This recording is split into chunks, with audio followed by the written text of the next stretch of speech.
Bienvenidos a nuestra tercera semana en el libro de Apocalipsis. La semana pasada nosotros vimos cómo en el libro de Apocalipsis Dios les habla a 7 iglesias.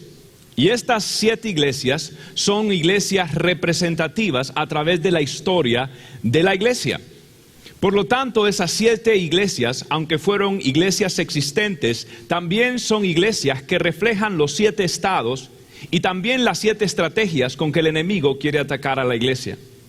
Hoy nosotros vamos a ver y continuar este progreso que comenzó en la iglesia de Éfeso. Si usted recuerda, la iglesia de Éfeso es la iglesia que representa la era apostólica, cuando los discípulos del Señor llevaron el fuego evangélico por todo el mundo, predicando las buenas nuevas de Jesucristo. Luego nosotros vimos cómo esa iglesia, Roma pensó que representaba una amenaza y la persigue, y esto representa el tiempo de Esmirna. Esta iglesia sirve fielmente al Señor. De hecho, no hay ninguna condenación para esta iglesia, porque fue fiel en todo momento. Luego la iglesia, los pastores, y a través de la conversión de Constantino, ahora los cristianos entran en el poder. Y los pastores ahora son tratados como príncipes y del calabozo sacan y los llevan a los catedrales. Y ahora ellos son los que son vigentes junto con Constantino. Y ahora gobiernan Roma. ¿Qué sucede? Va a haber una corrupción que se oficializa en el tiempo de Tiatira. Y de aquí nosotros vamos a empezar a hablar qué sucedió. Y nuevamente, estas son iglesias existentes, pero la vamos a ver cómo la historia ilustra todos estos cambios e ilustra todas estas tentaciones que toda iglesia, sin importar su denominación. Quiero que anote esto. Esto no es tema netamente para o en contra de la iglesia católica, para o en contra de cierta denominación cristiana. Esto le puede suceder a cualquier iglesia y a cualquier cristiano. Así que mientras estudiamos esto, personalice este mensaje y pregúntese: Dios, ¿cómo yo puedo evitar caer en lo que cayeron cada una de las iglesias? Bien, la iglesia de Tiatira. La iglesia de Tiatira empieza a seguir o continúa con el paganismo que comenzó en Pérgamo. Y ahora se oficializa y empieza a haber una mayor entrada o un mayor auge de todo lo que es el paganismo en la iglesia. De hecho, en el año 607, se consagra por primera vez el primer papa. 102 años después, se decreta que hay que besarle los pies a este hombre. Y luego otra es las manos. En 1079, se declara que los sacerdotes tienen que ser parte de la tradición del celibato. Como ustedes bien saben, el padre Alberto Coutier, ahora en su libro Dilema, data y dice la verdad que esto no es que siempre sucedió o que siempre fue así en la iglesia oficial. Realmente esto comienza desde 1079 y él está correcto en esto. En el 1090 se reza por primera vez el rosario. 1184 comienza lo que es la Inquisición. O sea, toda persona o es cristiana o le dan sepultura cristiana. Los persiguen e imponen, y sobre todo aquellos que se atrevieron a traducir las escrituras al lenguaje vernáculo o al lenguaje común. Continúa la historia. Y en 1190 se empiezan a vender las indulgencias, que son una especie del paganismo de amuletos, lo mismo. En 1439 se decreta la doctrina del purgatorio. En el 508 se aprueba el Ave María. Esto fue después de que se descubrió América, esto no es nuevo realmente. En 1546 se agregan libros, llamados los libros apócrifos, a la Biblia. En 1854 se dice que María fue concebida santamente. Y de allí sale el término Inmaculada Concepción de María. En 1870 se declara que el Papa es infalible. Quiero decir que lo que él dice está prácticamente a la par de la palabra del Señor. Y en 1965 se proclama a María Madre de la Iglesia. La palabra Tiatira significa continuo sacrificio. ¿Y qué sucede? Si bien es cierto, la iglesia tuvo una gran virtud, y es que mantuvo la deidad de Jesucristo como Hijo de Dios. Sin embargo, esta concepción fue corrompiéndose porque se le añadió la tradición del continuo sacrificio. Y el continuo sacrificio se ve a través de lo que es los rosarios o las penitencias, las personas yendo o sacrificándose o golpeándose y desarrollando todo este tipo de cosas. De hecho, una de las señales precisamente de la iglesia es el crucifijo. Si usted nota, el crucifijo está siempre Cristo precisamente ¿dónde? En una cruz, ¿cierto? Y eso es importante porque hay una teología detrás.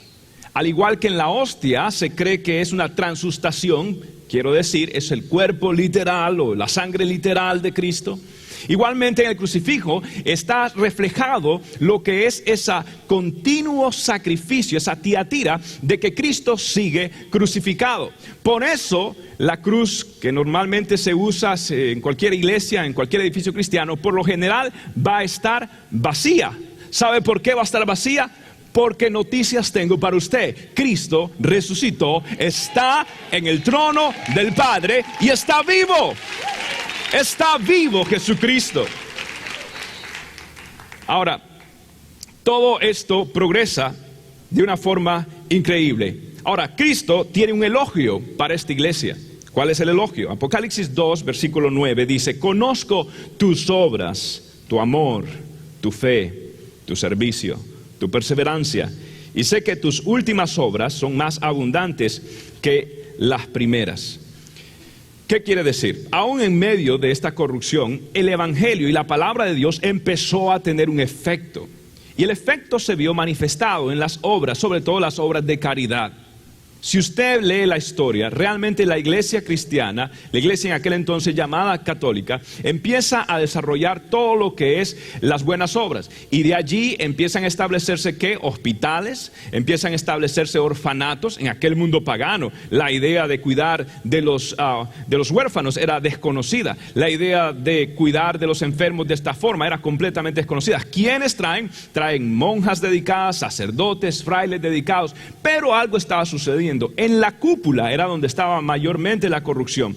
El poder absoluto corrompe absolutamente. ¿Y qué sucede? Hay una corrupción que se va manifestando a través de todo el cuerpo eclesiástico de aquel entonces. No obstante, Dios reserva un pueblo para sí. Dios siempre habla de un remanente. Y el remanente realmente eran hombres que se mantuvieron delante del Señor.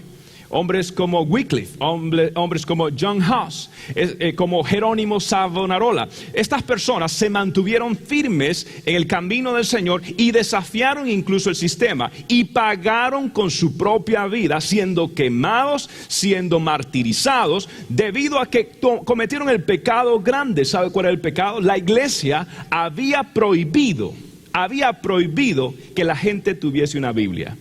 ¿Por qué? No querían que la gente supiera la verdad. Entonces quienes leían la Biblia eran los que podían interpretarla, los grandes obispos. Entonces el pueblo cayó en ignorancia. Y entonces cuando se implementan todo este tipo de paganismo y todo tipo de indulgencias, la gente cae en esto porque no sabía. Y lo único que sabían era que lo había dicho un hombre y lo deberían de creer. Entonces estos hombres traducen la Biblia y por eso los declaran herejes. ¿Por qué? Por querer traducir la palabra del Señor. Ahora, por eso Cristo le da una condenación. Versículo 20 de Apocalipsis 2 dice: sin embargo, tengo en tu contra que toleras a Jezabel, esa mujer que dice ser profetisa. Con su enseñanza engaña a mis siervos, pues los induce a cometer inmoralidades sexuales y a comer alimentos sacrificados a los ídolos. Bien, ¿quién es esta mujer Jezabel? Jezabel era una mujer pagana que se casó con un rey llamado Acab. Ella introduce de una forma oficial el culto a Baal. Dentro de las ceremonias y de los rituales para Baal habían 800 sacerdotisas que en realidad eran rameras. Y tenían prácticamente cosas indecentes simplemente para adorar a su dios pagano, y esto era algo ritual. Entonces ella hizo que el pueblo de Israel se corrompiera. En otras palabras, Jezabel es sinónimo en la Biblia de idolatría y de control. Entonces, esta mujer trae todo lo que es la idolatría y corrompe. Y si hay una palabra que puede describir lo que es Tiatira, realmente es idolatría. Idolatría. Y usted dirá, bueno, pastor, entonces eso es para las iglesias que adoran, no sé, santos y demás. Escuche, todos nosotros somos personas idólatras. ¿Cuántos de ustedes luchan con idolatría? ¿Sabe por qué no hay tanta rapidez? ¿Sabe por qué no hay tanta convicción? Porque tenemos un concepto equivocado de lo que supuestamente es idolatría.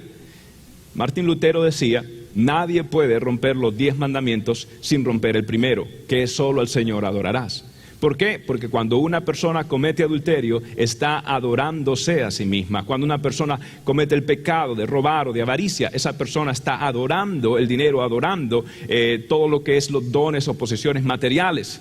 En otras palabras, nunca una persona ha pecado sin dar un acto de adoración al diablo. ¿Cuál es el peor Dios? Cuando el ser humano se pone en el lugar de Dios. Entonces todos, en el fondo, luchamos de una forma u otra con idolatría. Y el Señor viene a darle un consejo entonces a esta iglesia. Versículo 21 y 22 del capítulo 2.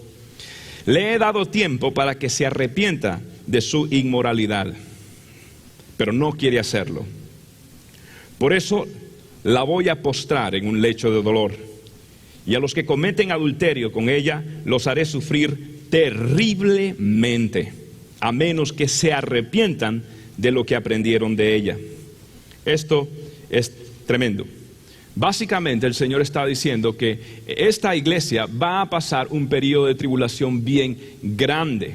Y en realidad todos los teólogos e intérpretes del libro de Apocalipsis o de estudios escatológicos, todos pueden afirmar de que cuando en Apocalipsis capítulo 17 habla de la gran ramera, se refiere a un movimiento falso religioso que incluso va a ser lo que va a utilizar el anticristo y la bestia para poder traer su falsa religión. ¿Y de quién se va a componer esa falsa religión? Si bien es cierto, una iglesia, la oficial, la lidera, muchas de ellas se entran en un movimiento satánico de lo que se llama el movimiento ecuménico. Iglesias evangélicas van a caer allí, denominaciones cristianas, denominaciones católicas, de todo índole. Se va a crear una conspiración realmente religiosa, y el enemigo va a utilizar esto para traer su plan demoníaco, no hay otra palabra, y anticristiano.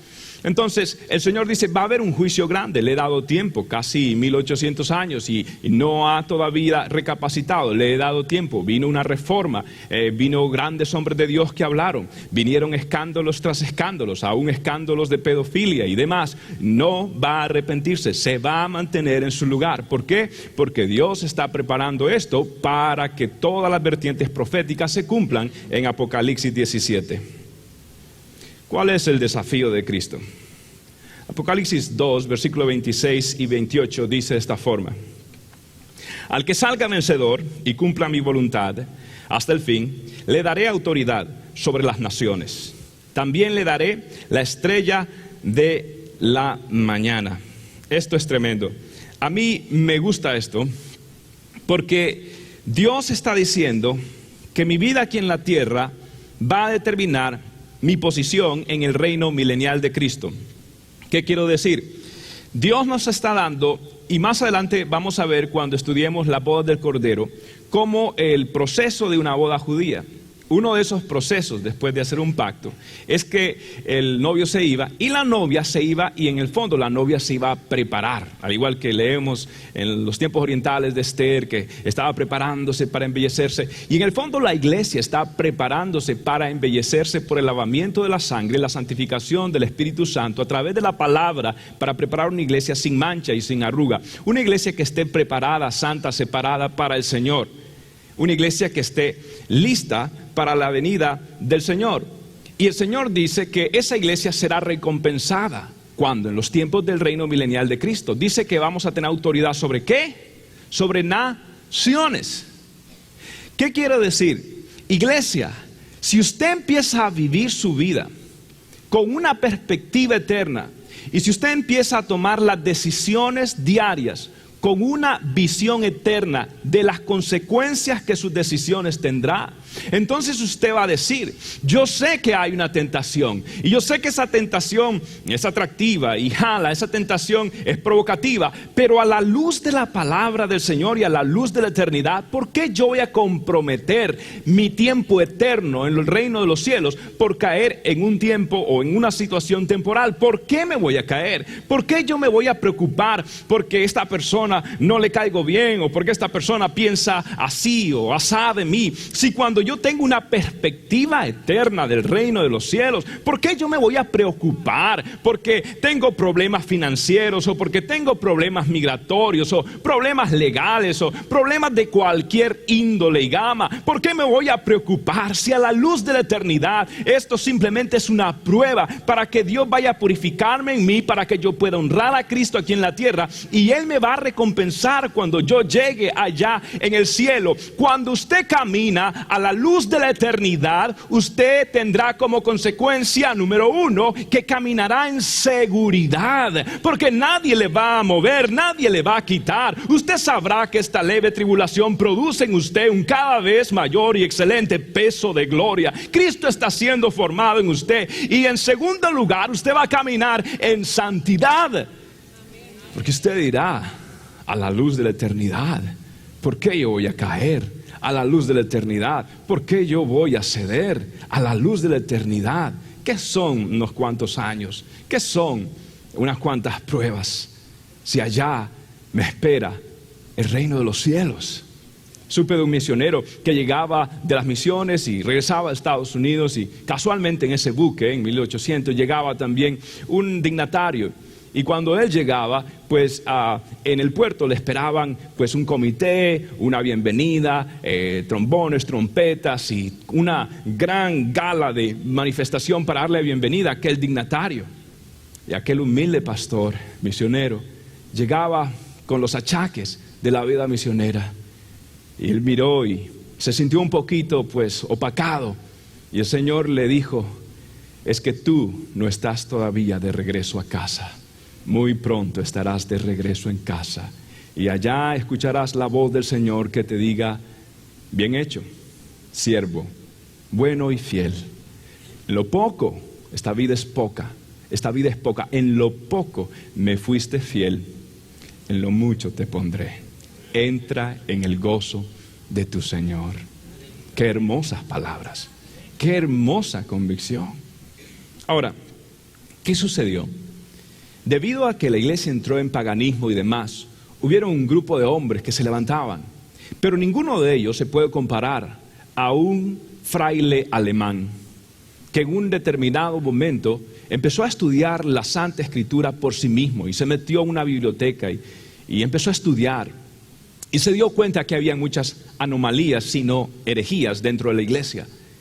Y un día este hombre, con la convicción del Espíritu Santo, se para en The Castle Church, en la iglesia del castillo en Wittenberg, Alemania, y clava 95 tesis refutando cada una de esas herejías. Y la principal era: mas el justo por la fe vivirá.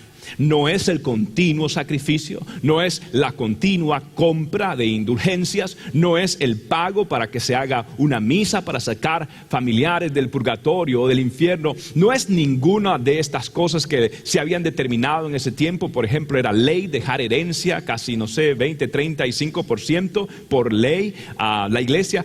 Este hombre dijo: no puede ser, esto no está correcto, y se levantó y se paró. Ahora escuche, este era un solo hombre. En aquel momento todo estaba gobernado, aún los reyes eran prácticamente títeres, y estaba este hombre contra ejércitos, estaba este hombre contra el clero, estaba este hombre contra los cuerpos legislativos, contra los reyes. Este hombre entonces lo llevaron a la dieta de Worms, en un lugar donde todo el clero, con todos los delegados del Vaticano y de los reyes, vinieron para acusar a este hombre de hereje. Y este fraile alemán, Martín Lutero, se paró y dijo: si vosotros me comprobáis por las Escrituras que estoy errado, entonces me retractaré, pero como no encuentro evidencia, yo no me voy a retractar, porque mi alma está esclava a la palabra del Señor. No me retractaré. Este hombre se paró bajo la convicción del Espíritu Santo y la certeza que provee conocer la palabra del Señor. Y esta iglesia empezó muy bien, una iglesia que comenzó con la reforma. Sin embargo, ¿qué sucedió? Algo inusual. Resulta que igualmente el rey de Alemania da amparo luego a Martín Lutero. Habían intereses, no voy a profundizar en eso, pero da amparo. Y eventualmente, ¿qué sucede? También la iglesia de la reforma, de la protesta, empieza y se vuelve también una iglesia del Estado. Ahora, con muchas más verdades bíblicas, con hermosas gemas que había descubierto, pero se vuelve otra vez una iglesia del Estado. Entonces, ser alemán le conlleva, en aquel entonces, ser cristiano, protestante o evangélico. ¿Por qué? Porque nací alemán. Entonces, en la relación personal con Jesucristo de Salvador, de pedirle perdón a Jesucristo, también se pierde. Y luego más adelante hay una versión de esto mismo en Inglaterra y se convierte en la iglesia anglicana. La iglesia anglicana es la iglesia del Estado. Y entonces, ¿qué sucede? Se va corrompiendo una vez más la iglesia. Se va corrompiendo. Y el Señor tiene palabras para esta iglesia. Número 1, Apocalipsis 3, versículo 1, dice: conozco tus obras. Tienes fama de estar vivo, pero en realidad estás muerto. Esto es tremendo. Esta iglesia comenzó bien y dice Dios: yo reconozco tus obras, así como reconoció la paciencia, el amor, la perseverancia de la iglesia de Tiatira. Dios dice: Sardi, yo reconozco tus obras y has hecho cosas buenas, has hecho cosas hermosas, yo reconozco y tienes buena fama. O sea, comenzaste bien, hay una buena reputación, pero estás muerto, muerto. Has perdido la vida del Espíritu Santo en ti. ¿Y cuál es entonces lo siguiente que tiene que decir el Señor a la iglesia? En Apocalipsis 3, versículos 2 y 3, el Señor le da un consejo. Aquí están las claves para un avivamiento. Número 1, despierta, despierta. Número 2, reaviva lo que aún es rescatable, pues no he encontrado que tus obras sean perfectas delante de mí. Comenzaron bien, pero no son perfectas. Así que recuerda, tercero, lo que has recibido. Cuarto, obedécelo y arrepiéntete. Y arrepiéntete. ¿Qué le dice el Señor? ¿Qué le dice el Señor a esta iglesia? ¿Y tienes que? ¿Qué tienes que hacer? ¿Tienes que qué? Despiértate. Despiértate. Iglesia, despiértate. Mire, yo supe de una hermana que siempre hablaba mal del pastor. Aquí no hay, en otra iglesia. Y un día, y siempre se dormía en el culto, en el servicio. Y un día mientras el pastor estaba predicando, la hermana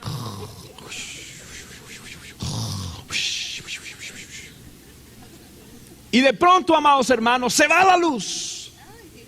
Y el pastor dice: hermano, vamos a clamar para que el Señor envíe la luz de regreso. Y empiezan a clamar, Padre, y aquella iglesia se prende en fuego. Y la hermana con el ruido se levanta y se despierta. Estaba dormida y se despierta y dice: ¡oh!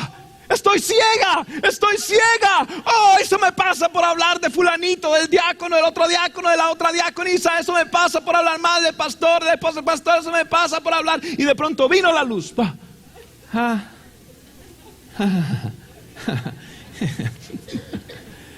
Despierta, iglesia. Despierta. Ahora, ¿qué significa? ¿Qué es dormir? ¿Qué caracteriza dormir? ¿Qué significa? Vamos rápido. ¿Dormir es? ¿Babear? No, bueno, puede, de pronto. Pero, ¿qué es dormir? Dormir es perder la conciencia. Desconectarse. ¿Qué ha sucedido con esta iglesia? Se había desconectado, había perdido la conciencia y la sensibilidad a la guianza del Espíritu Santo. Y Dios dice: despierta. ¿Qué más? Reaviva las primeras obras. Entra en un avivamiento. Mire, mi abuela cuando agarraba la sopa y quería que la carne y que todos los cubitos Maggi, lo que sea que le había echado, subiera hacia arriba, ella removía. Reaviva, haz algo, tienes que hacer algo. ¿Y qué más dice? Recuerda lo que has recibido. Es importante que todo avivamiento sea basado en la palabra del Señor. ¿Y qué más dice? Obedécelo. No solamente es bueno tener conocimiento. Yo me quedo asombrado cuánto cristiano hoy más que nunca sabe la palabra de Dios, pero esa palabra no tiene efecto en su estilo de vida, ni en su gozo. No, tú tienes que saber, pero sentirlo por amor a Dios y vivirlo por amor a Dios. No es solamente conocimiento, es aplicar lo que sabes, es aplicar. Mire, ¿cuántos de ustedes no saben que es ley ponerse el cinturón? Sí, el cinturón cuando usted está manejando, lo dice el manual, lo dice todo, pero es ley. Ahora, ¿cuántos de ustedes realmente se ponen siempre el cinturón? Levante la mano. Uy, pues me siento en la minoría hoy. Me arruinaron el mensaje y la ilustración que quería decir, pero hay algunos que nos ponemos el cinturón solamente cuando vemos el policía. Oh, no, no.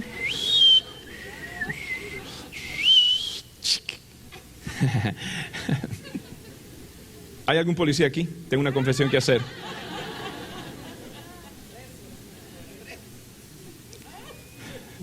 Una vez me detuvieron enfrente de una iglesia y me pusieron las luces. Iba a predicar y el invitado. Iba a hablar de la santidad, terminé hablando de la humildad ese día. Pero bien, la cuestión, escuche, obedézcalo, arrepiéntase, vuelva. Es lo que Dios está diciendo. Ahora, ¿cuál es el desafío? Apocalipsis 3, versículo 5 dice: el que salga vencedor se vestirá de blanco. Jamás borraré su nombre del libro de la vida, sino que reconoceré su nombre delante de mi Padre y delante de sus ángeles. Wow. Amado hermano, número uno, las vestiduras blancas, todo en aquellos tiempos cuando había una celebración se vestían de blanco, o cuando ganaba el ejército pues se vestían de ¿qué? De blanco, y iban y recibían sus laureles y andaban vestidos de blancos. E igual que el Navy en Estados Unidos, la naval, su uniforme de gala, ¿qué color es? Blanco, ¿cierto? Y están de blanco porque están celebrando, están de celebración. Dios dice que va a haber una celebración y usted va a estar vestido de blanco, de santidad. Ahora, aquí dice que jamás borraré su nombre del libro de la vida. Y muchos toman este texto bíblico como diciendo: oh, ve usted, se puede borrar el libro de la vida, puede perder su salvación. Ve usted, cuidado, ay, cuidado, cuidado. Ahora, en este caso particular, ¿qué realmente está diciendo este libro? ¿Qué está diciendo? Debido a que usted está vestido de blanco por la justicia imputada de Cristo, o sea, depositada, dada, entregada, regalada de Cristo, debido a que usted es un vencedor. 1 Juan capítulo 5 que dice: todo aquel que es nacido de Dios vence al mundo. Y esto es lo que vence al mundo: nuestra fe. ¿En quién? En el Hijo de Dios, en Jesucristo. Si usted tiene a Cristo, usted es vencedor. Si usted tiene a Cristo, usted es más que vencedor. Cristo lo ha hecho vencedor a usted. Usted tiene a Cristo, usted es vencedor.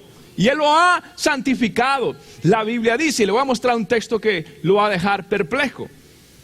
El mismo Apocalipsis nos explica esto. Capítulo 13, versículo 8.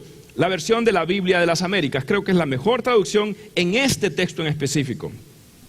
Y la adorarán todos los que moran en la tierra, está hablando de la bestia, cuyos nombres no han sido escritos desde la fundación del mundo en el libro de la vida del Cordero que fue inmolado. Escúcheme, ¿desde cuándo está usted escrito en el libro de la vida? ¿Podemos poner otra vez ese texto para que usted lo pueda leer? ¿Desde cuándo usted está escrito en el libro de la vida según esto? Desde la fundación del mundo en el libro de la vida ¿de quién? Del Cordero. Léalo bien. Miren, en los tiempos de Juan, igual que ahora, se llevaba un censo y un registro. Y ahí se ponía, pues no, los habitantes de una ciudad y demás. Cuando alguien se moría, pateaba el balde, estiraba la pata, lo que sea, como usted le quiera llamar, ¡boom!, lo borraban, ¿cierto? Y entonces era borrado, porque experimentaba que la muerte.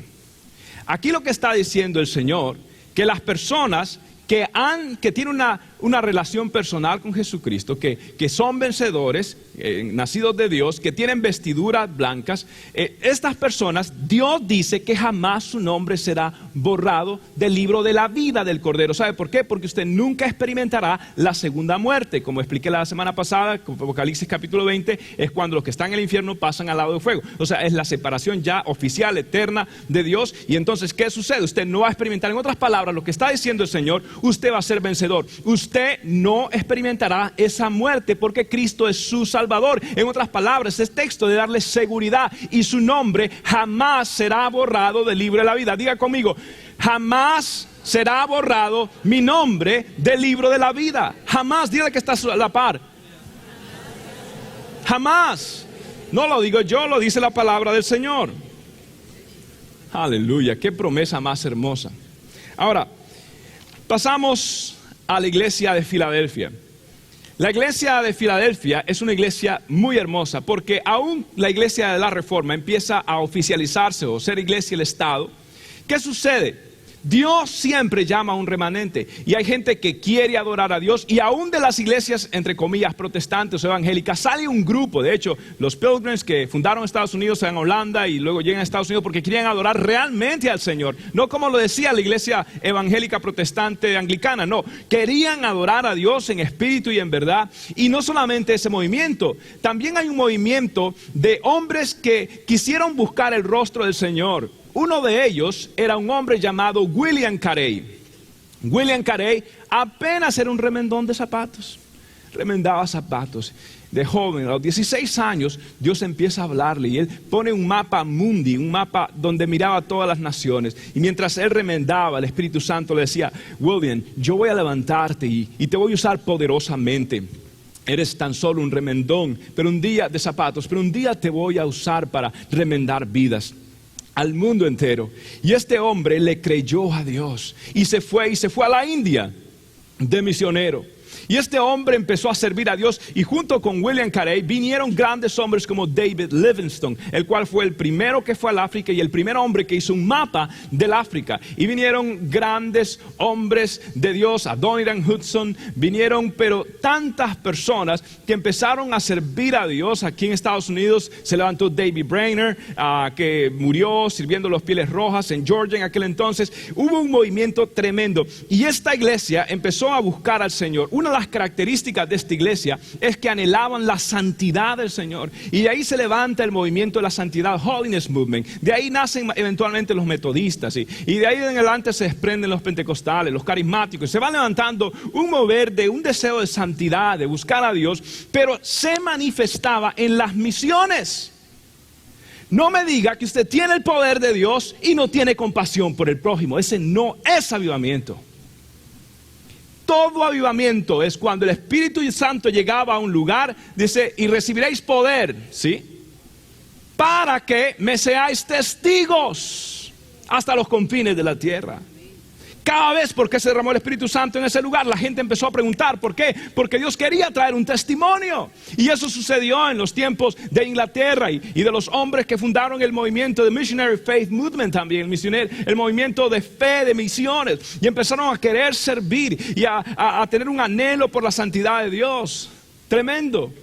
Por eso es que Jesús, cuando se revela a ellos, mire cómo se revela. Apocalipsis capítulo 3, versículo 7. Escribe el ángel de la iglesia de Filadelfia: esto dice el santo. Esta iglesia era una iglesia con santidad, el verdadero. Querían separación doctrinal de la verdad de Dios, otro movimiento característico. El que tiene la llave de David, el que abre y nadie puede cerrar, y el que cierra y nadie puede abrir. En Isaías 22:22 se usa por primera vez el término la llave de David, y habla de Elioquín, el cual tenía acceso a la cámara real del rey David.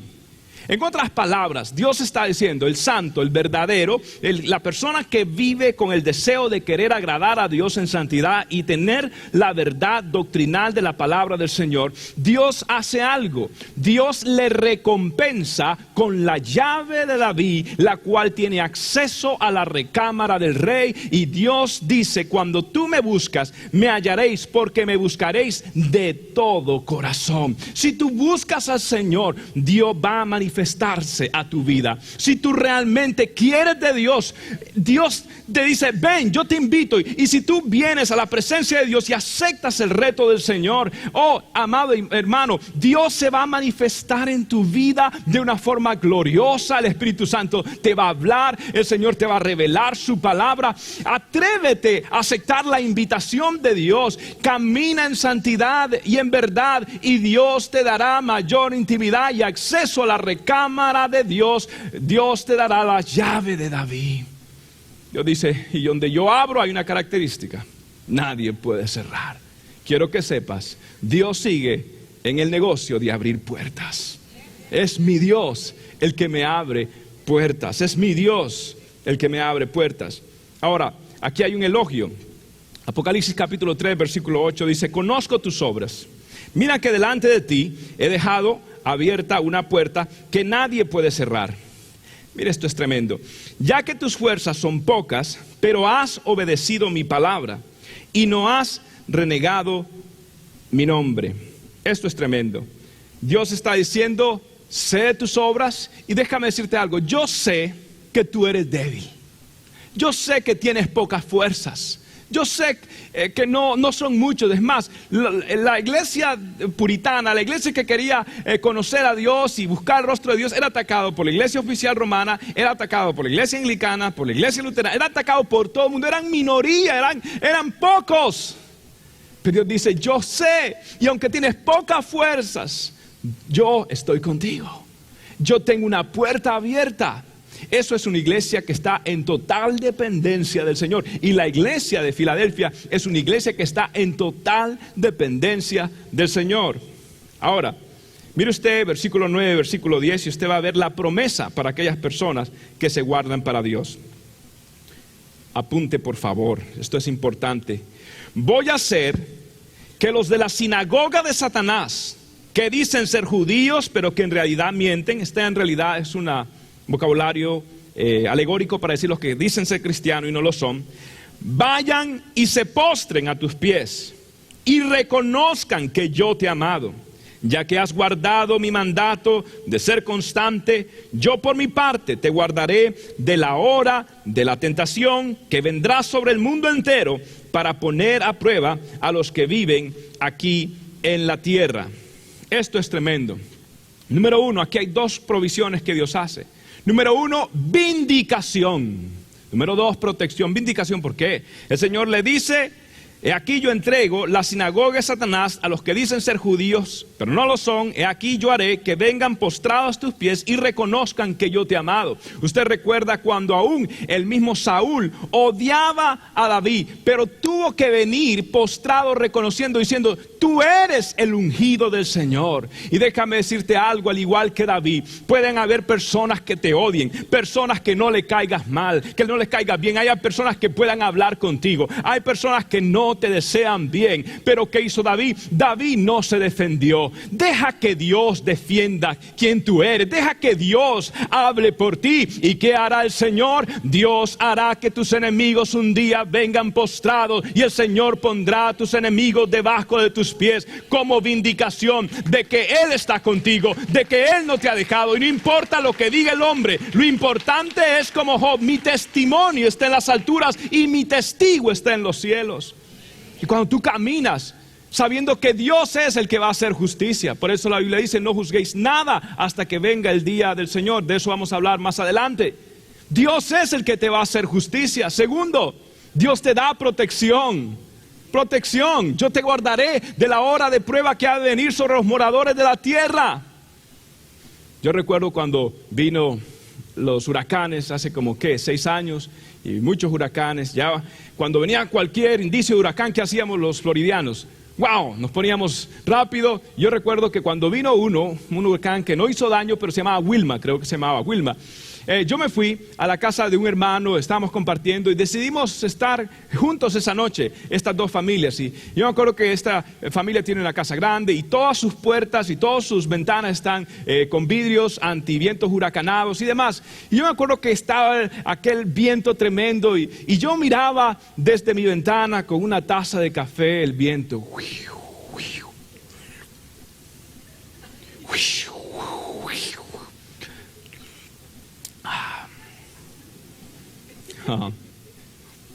El que habita al abrigo del Altísimo morará bajo la sombra del Omnipotente. Diré yo a Jehová, esperanza mía y castillo mío, mi Dios en quien confiaré. Él te librará del lazo del cazador, de la peste destructora. Con sus plumas te cubrirá y debajo de sus alas estarás seguro. Aleluya. Usted puede tener seguridad que no importa la tormenta, no importa lo que venga, usted está. Torre fuerte es el nombre del Señor. A Él correrá el justo y levantado será. No debe darle esto seguridad. Su vida está segura en las manos del Señor. Diga conmigo, estoy seguro en el Señor. Oh, estoy seguro en el Señor. Nadie me puede tocar. Ahora, el consejo es Apocalipsis 3:11, vengo pronto, aférrate a lo que tienes para que nadie te quite la corona. Ahora, este es el desafío que sigue, Apocalipsis capítulo 3, versículo 12. Dice, el que salga vencedor, lo haré columna del templo de mi Dios y ya no saldrá jamás de allí. Sobre él grabaré el nombre de mi Dios y el nombre de la nueva Jerusalén, ciudad de mi Dios, la que baja del cielo de parte de mi Dios. Y también grabaré sobre él mi nombre nuevo. Mi nombre nuevo. Ahora, acabo de decir que él tenía mucha fuerza. ¿Tenía mucha fuerza la iglesia de Filadelfia? No, tenía como poca fuerza. Sin embargo, ahora dice que le haré columna en el templo de Dios. Dios mío, pero es débil. Y ahora sirve de fundamento para la gloria de Dios. Es débil, pero ahora Dios le llama columna. A quien a mí me llama columna, pero si solo Dios sabe las luchas que tengo, solo Dios sabe las inseguridades que vienen a mi alma, solo Dios sabe los tiempos de emotivos bajos que experimento a veces, solo Dios sabe mis lágrimas, solo Dios sabe mis inseguridades. La gente cree que soy una columna, pero en realidad soy débil, tengo poca fuerza. Sin embargo, Dios dice que tú eres columna. Lo que Dios dice, mira, dame tu inseguridad y yo te daré estabilidad. Diga el débil, fuerte soy. Diga el rico, el pobre rico soy. ¿Y por qué? Por la gracia de Dios soy lo que soy. Si hay algo bueno en mí, no soy yo, es la gracia del Señor. Es el que me sostiene, el que me levanta. Por Él puedo sonreír, por Él puedo tener seguridad. Por Él es que tengo este empuje. Él es el que me hace querer, Él es el que me lleva, Él es el que entrena y adiestra mis dedos para la guerra. Es el Señor. Todo lo puedo en Cristo que me fortalece. Con mi Dios asaltaré muros. Soy más que vencedor en Cristo Jesús. No temeré lo que me pueda hacer el hombre. Dios está conmigo. Él es mi fuente de seguridad en mi vida. Mi debilidad, Él me la convierte en estabilidad. De poca fuerza a ser columna, eso solamente lo hace Dios. La gente dirá, pero yo lo conocí a este tipo, yo conocí a esta muchacha, yo lo conocí. Este tipo no, este tipo se me vivía comiendo las uñas todo el tiempo. Ni hablar podía. No le decía nada a la novia, le gustaba la novia y no decía nada. ¿Y qué le pasó? ¿Qué le pasó? Mira, obispado, ¿qué le pasó? El Señor ha sido bueno. El Señor es mi seguridad, mi estabilidad. Él es. Él es el gran yo soy. Yo soy lo que soy por el gran yo soy. Yo soy lo que soy por el gran yo soy. Dígalo conmigo. Yo soy lo que soy por el gran yo soy.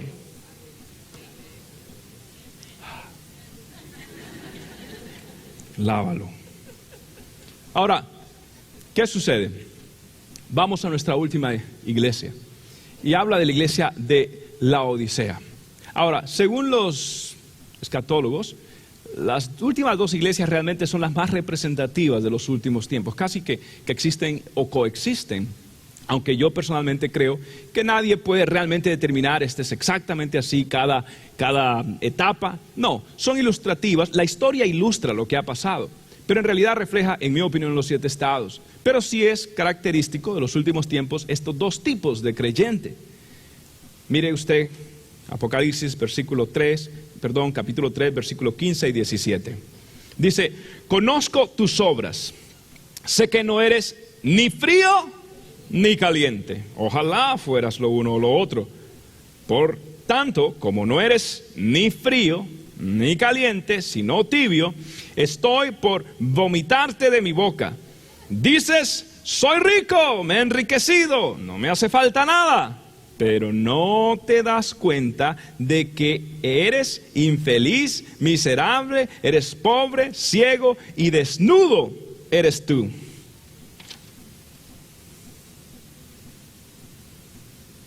Wow, duro.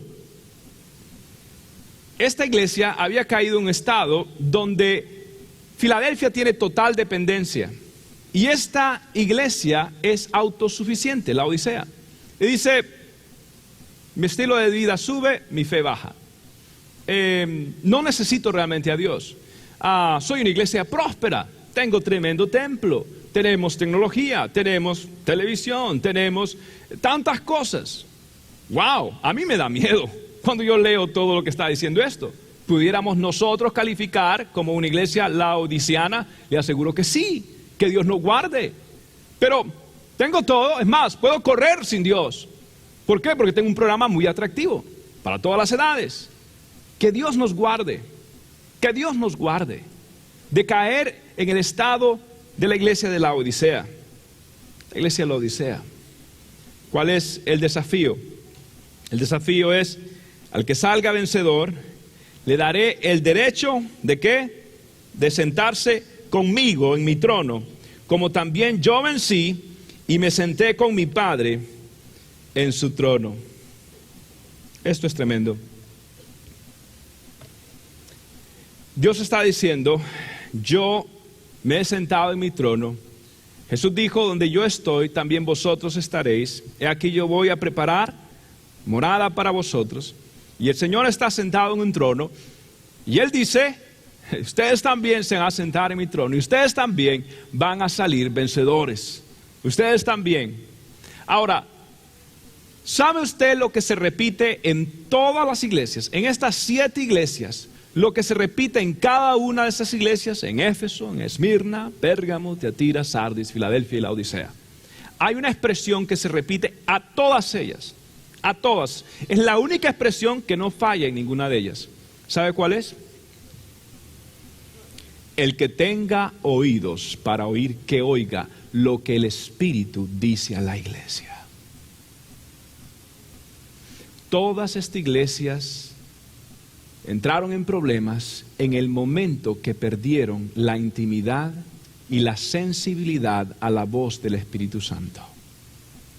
Y es que, amado hermano, todo te ala contra Dios.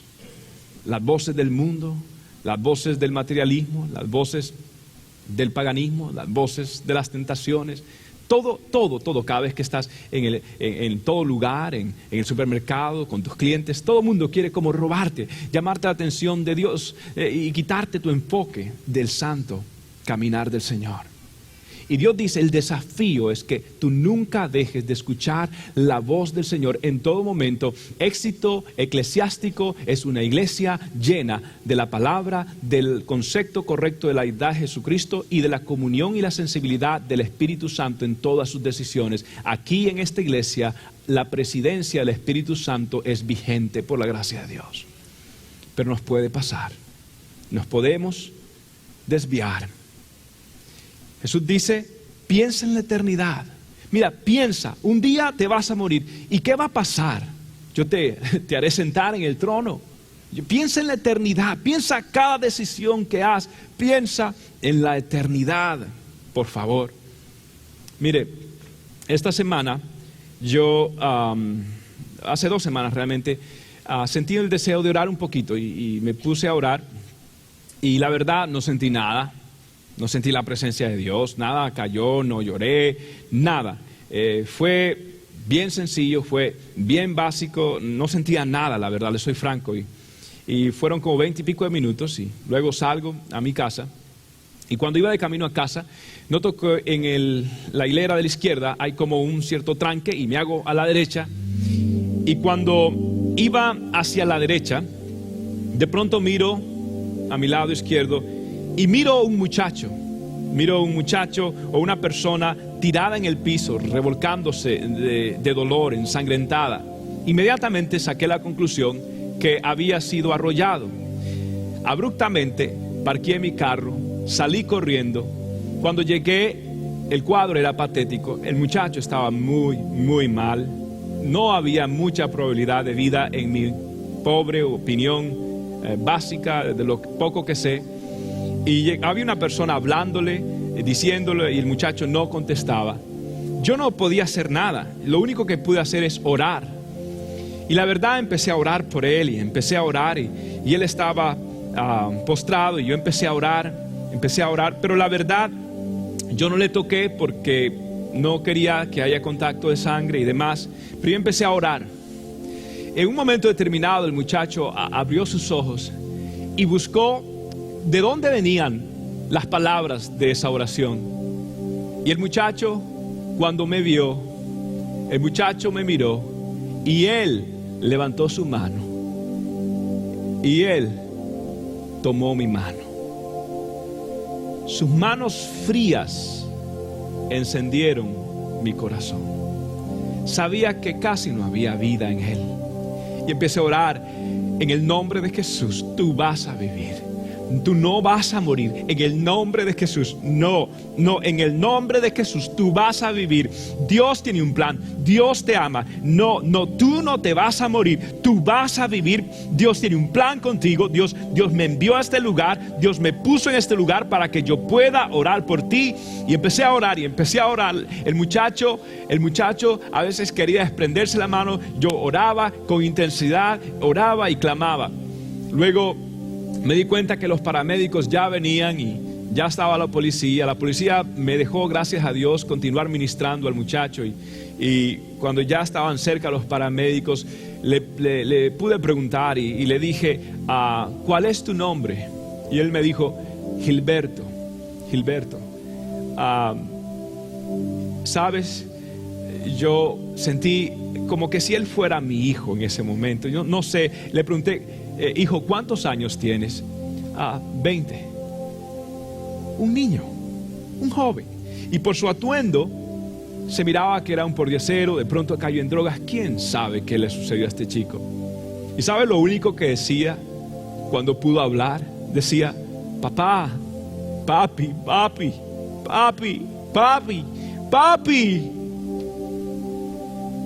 Y yo me acerqué y le dije: tu papi, ¿dónde está tu papi? Está en Miami. No tengo mucho tiempo de no ver a mi papi, pero yo quería regresar a casa con mi papi. Me fui de casa y iba de camino de regreso a papi. Llévame a papi, por favor, no me dejes aquí, llévame donde mi padre. Le dije: no, necesitas atención médica. Gilberto, necesitas. Y allí este muchacho lo atendieron, se lo llevaron. La verdad no supe más después de él. No supe el apellido, ya él no podía hablar, coordinar ni nada. Y esa experiencia a mí me impactó. Me impactó porque una vez más me di cuenta que la vida es bien frágil. Un chico de 20 años. Wow. De pronto se desvió por la tentación y le llamó la atención las fiestas, las drogas, y empezó a un abismo de decadencia. Y ahora estaba allí, bajo las ruedas de un carro grande, un SUV Cadillac. Ya estaba este muchacho. Dios me permitió llegar y hablarle de su amor. Y sabe, dos cosas. Número uno, la fragilidad de la vida. Número dos, me di cuenta que lo importante en momentos así es la relación, sus relaciones. Lo único que él pedía era: papá, papi, papi. Quizás porque su papá es la imagen de seguridad en su vida. No sé por qué, pero decía papi. Y lo otro es que lo único que importa en momentos así es la relación con Jesucristo. Usted y yo estamos a un latido de la eternidad. Usted y yo estamos a media cuchara de químicos en su cerebro y puede partir si funcionan mal. Usted y yo estamos como la hierba del campo, que hoy es y mañana no es. Y la pregunta que yo tengo es, ¿cómo está su relación con Jesús? Voy a invitarles, por favor, que se pongan de pie si gustan.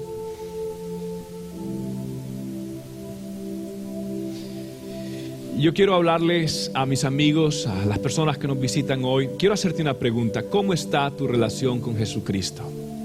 ¿Cómo está tu relación con Dios? ¿Estás listo para verle a Él en la eternidad? ¿O todavía sientes que le has fallado, que has cometido pecados?